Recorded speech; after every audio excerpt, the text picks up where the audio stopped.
BSS creation சார்பாக அனைவருக்கும் இனிய வணக்கம்.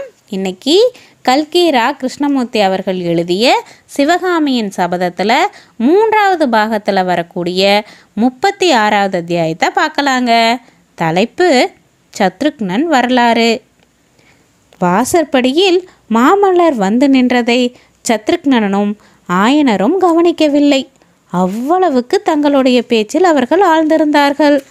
மண்டபத்துக்குள்ளே மாமல்லர் பிரவேசித்ததும் இருவரும் ஏக காலத்தில் நிமிர்ந்து பார்த்தார்கள். சத்ருக்னன் சட்டென்று எழுந்து நின்று பிரபு என்றான். மேலே ஒன்றும் சொல்ல முடியாமல் அவன் திகைத்தான். ஆயனரோ முகத்தில் உற்சாகமும் குதூகலமும் ததும்ப சாய்ந்து படுத்திருந்தவர் நிமிர்ந்து எழுந்து உட்கார்ந்து, பிரபு வாருங்கள் வாருங்கள், தங்களைத்தான் இப்போது நினைத்து கொண்டிருந்தேன். சத்ருக்னன் நல்ல செய்தி கொண்டு வந்திருக்கிறான். குழந்தை சிவகாமி உயிரோடு சௌக்கியமாய் இருக்கிறாளாம் என்றார். இதை கேட்ட மாமல்லரின் தலை சுழல்வது போல் இருந்தது. ஆயனருக்கு அருகில் வந்து நின்று சத்ருக்னனை ஏறிட்டு பார்த்த வண்ணம், சத்ருக்னா, இது உண்மைதானா என்று கேட்டார். ஆம் பிரபு, உண்மைதான் என்று சத்ருக்னன் கூறிவிட்டு கைகூப்பிய வண்ணம், பல்லவகுமாரா, சற்று முன்பு காட்டுப்பாதையில் தங்களை கண்டபோது பேசாமல் வந்துவிட்டேன்.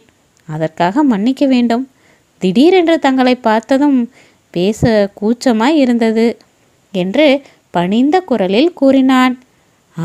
அந்த பெண் நீதானா? நல்ல வேஷம் என்றார் மாமல்லர்.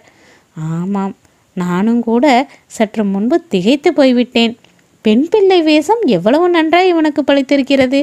சக்கரவர்த்தி ஒவ்வொரு வேலைக்கும் எவ்வளவு பொருத்தமாய் ஆட்களை தேர்ந்தெடுக்கிறார் என்றார் ஆயனர்.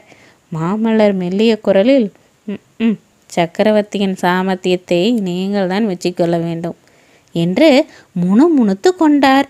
பிறகு சத்ருக்னனை பார்த்து, எதற்காக ஸ்திரீ வேஷம் போட்டாய் என்று கேட்டார். சத்ருக்னன் அந்த வேஷம் போட்டதனால் தான் சிவகாமியை பற்றி தெரிந்து கொள்ள முடிந்தது. தயவு செய்து உட்காருங்கள். சத்ருக்னன் எல்லாம் விவரமாய் சொல்லட்டும். நானும் இன்னொரு முறை கேட்டுக்கொள்கிறேன் என்றார் ஆயனர். மாமல்லர் உட்கார்ந்தார். சத்ருக்னனும் உட்கார்ந்து தன் வரலாற்றை கூறத் தொடங்கினான். அந்த வரலாறு இதுதான். ஆயனரும் சிவகாமியும் காஞ்சி கோட்டையிலிருந்து சுரங்க வழியாக வெளியே போய்விட்டார்கள் என்று தெரிந்ததும் சக்கரவர்த்திக்கு இடி விழுந்தது போல் ஆகிவிட்டது.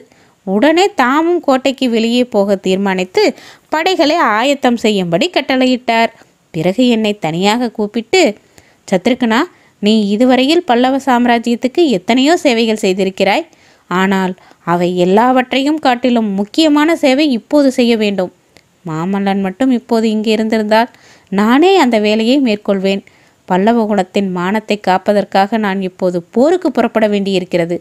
சிவகாமியை கண்டுபிடித்து அவளை திருப்பி கொண்டு வரும் வேலையை உன்னிடம் ஒப்படைக்கிறேன்.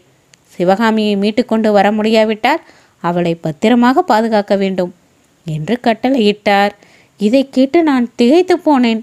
பிரபு, சிவகாமி அம்மை சலுக்கரிடம் சிறைப்பட்டிருந்தால் தன்னந்தனியாக நான் என்ன செய்வேன் என்றேன். கஷ்டமான காரியமானபடியாலே தான் உன்னிடம் ஒப்படைக்கிறேன். சத்ருக்னா, நீ இதுவரை எத்தனையோ வேஷங்கள் போட்டிருக்கிறாய்.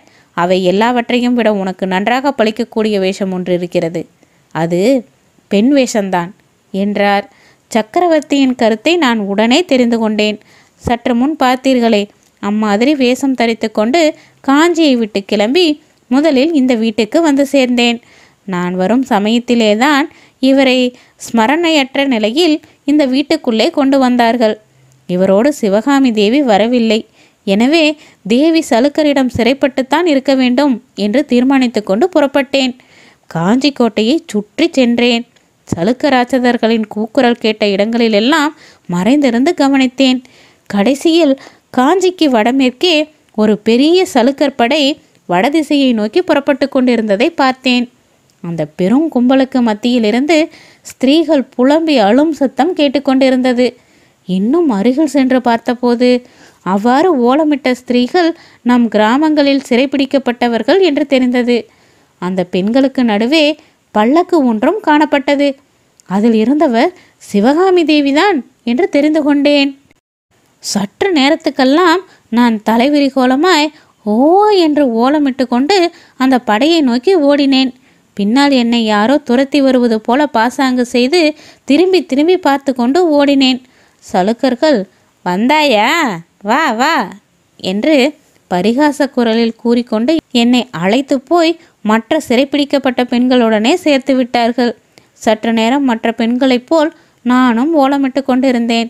பிறகு மெல்ல மெல்ல பல்லக்கை நெருங்கி சென்று அதில் இருப்பது சிவகாமி அம்மைதான் என்று உறுதிப்படுத்தி கொண்டேன்.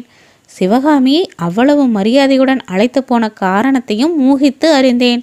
அந்த சலுக்கர் படையின் தலைவனாகிய தளபதி சசாங்கன் சிவகாமி அம்மையை பத்திரமாய் கொண்டு போய் வாதாபி சக்கரவர்த்தியிடம் ஒப்புவித்து பல்லவ நாட்டின் சிறந்த கலைச்செல்வத்தை கொள்ளை கொண்டு வந்ததற்காக பரிசு கேட்கப் போகிறான். இந்த எண்ணத்தினால் எனக்கு ஒருவாறு மன நிம்மதி ஏற்பட்டது. சிவகாமி அம்மைக்கு உடனே தீங்கு எதுவும் நேராது என்று தைரியம் அடைந்தேன். ஆனால் சலுக்க ராட்சத படையினால் சூழப்பட்ட சிவகாமியை அங்கிருந்து அப்புறப்படுத்தி அழைத்துச் செல்வது சாத்தியமான காரியமாகவே தோன்றவில்லை. எத்தனையோ உபாயங்கள் யோசித்து யோசித்து பயன்படாது என்று கைவிட்டேன். இதற்கு இடையில் எல்லாரும் வடதிசை நோக்கி போய்கொண்டிருந்தோம். வெள்ளாறு என்று வழங்கும் பொன்முகலி ஆற்றங்கரைக்கு போய் தங்கினோம். அவ்விடத்தில் தளபதி சசாங்கன் பெரும் மனக்குழப்பத்தை அடைந்தவனாக காணப்பட்டான். அதன் காரணமும் சலுக்க வீரர்களின் சம்பாசனைகளிலிருந்து தெரிந்து கொண்டேன். மணிமங்கலத்தில் வாதாபி சக்கரவர்த்திக்கும் மகேந்திர பல்லவருக்கும் நடந்த பெரும் போரை பற்றி தூதர்கள் கொண்டு வந்த செய்திதான் காரணம். இந்த செய்தி தளபதி சசாங்கனுக்கு அவ்வளவு குழப்பம் ஏன் அளித்தது என்பதையும் ஊகித்தறிந்தேன். வாதாபி சைனியத்தில் பெரும் பகுதியுடன் புலிகேசி முன்னால் சென்று விட்டதாகவும் இதற்குள்ளாக அவர் வடவெண்ணை கரையை அடைந்திருக்க வேண்டும் என்றும் சசாங்கன் எண்ணிக்கொண்டிருந்தான். இப்போது புலிகேசி தனக்கு பின்னால் தங்கி மாமல்லபுரத்துக்கு பக்கத்தில் மணிமங்கலத்தில் சண்டையிட்டதாக செய்தி வந்ததும் சசாங்கன் திகைத்தது இயற்கைதானே. சக்கரவர்த்தியை பின்னால் விட்டுவிட்டு தான் முன்னால் ஓடி வந்தது பற்றி அவருக்கு கோபமோ என்னவோ என்று சசாங்கன் ரொம்பவும் தவித்து கொண்டிருந்ததாக தெரிந்தது. பொன்முகலை ஆற்றங்கரைக்கு நாங்கள் வந்து சேர்ந்த மறுநாள் சசாங்கன் தன் சலுக்க படைகளுடன் தென்கரையில் இருந்து கொண்டு சிறைப்பிடித்த ஸ்திரீகளாகிய எங்களை மட்டும் அக்கறைக்கு அனுப்பினான். எங்களை காவல் புரிவதற்கு சில சலுக்க வீரர்களை உடன் அனுப்பி வைத்தான். அக்கறை சென்றதும், இது ஒரு நல்ல சந்தர்ப்பம், சிவகாமி அம்மையை அழைத்து கொண்டு போய் பக்கத்தில் காணப்படும் குன்றுகளிலே ஒளிந்து கொள்ளலாம்.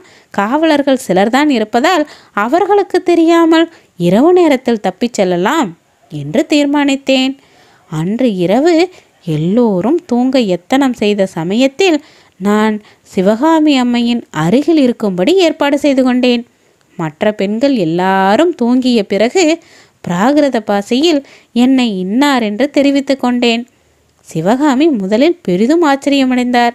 பிறகு ஆயனரை பற்றி கேட்டார். தங்களை பற்றியும் விசாரித்தார். ஆனால் தங்களை பற்றி எனக்கு அப்போது தெரிந்திருக்கவில்லை. தாங்கள் தெற்கே இருந்து திரும்பி வந்த விவரமே எனக்கு தெரியாது. ஆகையால் ஆயனர் உயிர் பிழைத்திருக்கிறார் என்ற விவரத்தை மட்டும் சொன்னேன். பிறகு மெல்ல மெல்ல என் யோசனையையும் தெரிவித்தேன். பிரபு, என்னுடைய ஏமாற்றத்தை என்னவென்று சொல்வேன்? இதோட 36வது அத்தியாயம் முடிஞ்சிருச்சுங்க. இனி அடுத்தடுத்த அத்தியாயங்களை சந்திக்கலாம். நன்றி, வணக்கம்.